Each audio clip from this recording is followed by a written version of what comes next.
The elaboration likelihood model is a persuasion-based communication model that has to do with how people's attitudes and opinions are formed in regards to perceiving a persuasive message.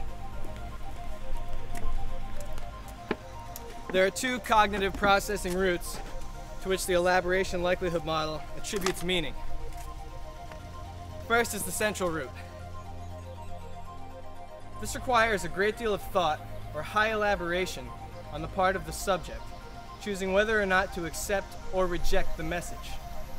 The degree to which a message is scrutinized depends on the subject's motivation and their ability to do so.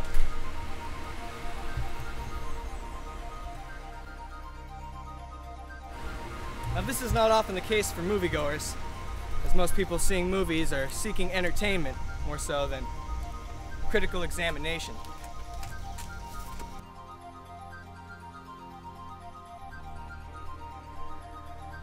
The second root process of perception is the peripheral route.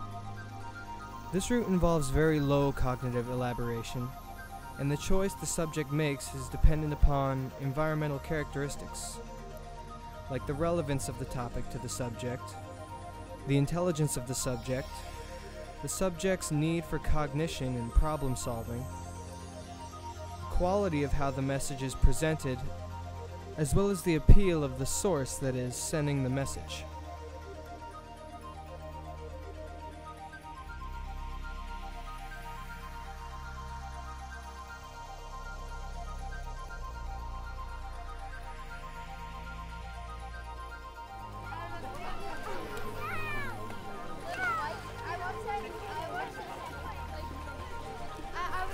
There are two factors which influence which route choice is taken. That is motivation and the ability to do so. These influence the extent of elaboration that one assigns to a certain persuasive stimuli, to accept or not to accept. I have been lifeguarding for near 8 years, and I have a lot of first-hand experience with this theory. There are two ways to say things to get kids to listen to you. No running! There are two ways to get kids' attention and get them to not break the rules. Yelling at them is not one of them. Try to avoid threatening with consequences because this will cause resentment and frustration to the subject.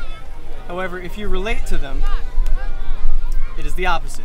It is my opinion that the elaboration likelihood model is the proof behind my self-formulated theory that little girls listen to male lifeguards more so than female lifeguards, and little boys listen to female guards more so than males. It is not only the quality of the way in which a message is presented, but the way in which it is perceived. A little boy will listen to me tell him to stop running. However, he will disregard my message after some time and begin to run again. Whereas a little girl, on the other hand, would remember throughout the day in an effort to listen and thus to gratify me.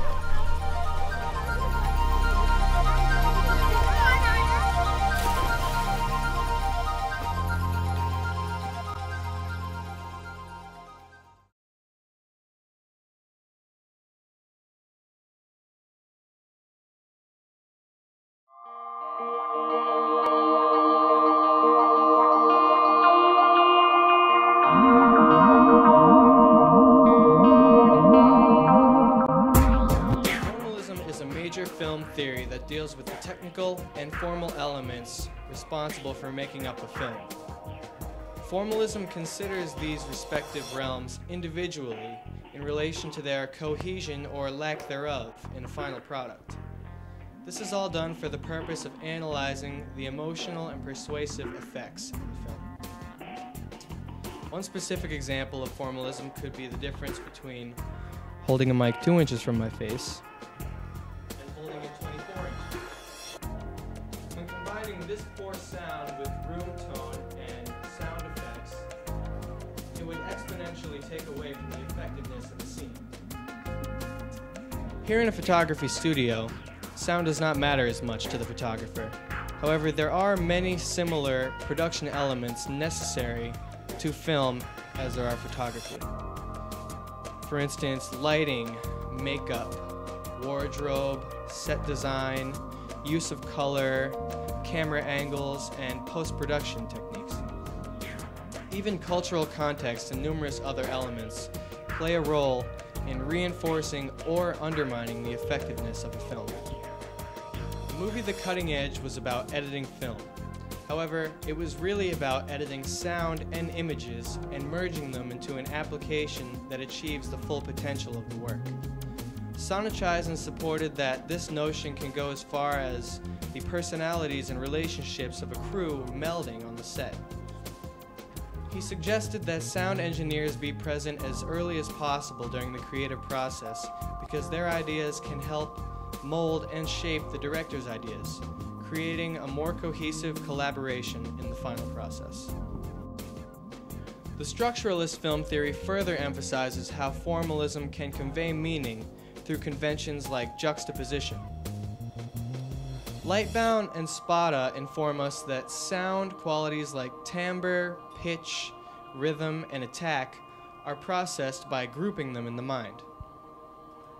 This reinforces the idea behind the Gestalt principles that when related principles are applied, people tend to see them in terms of a unified whole rather than process them individually.